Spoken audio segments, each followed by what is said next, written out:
Hi everyone, in front of me I've got a Moto G45 and let me share with you how to reset up preferences on this device.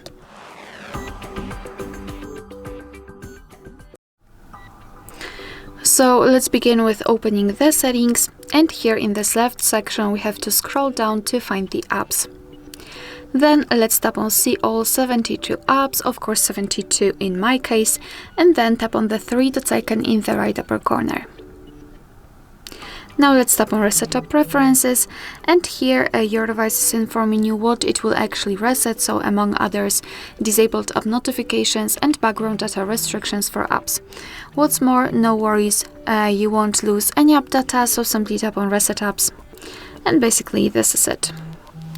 Alright, so that will be all. Thank you so much for watching. Please hit the subscribe button and leave the thumbs up.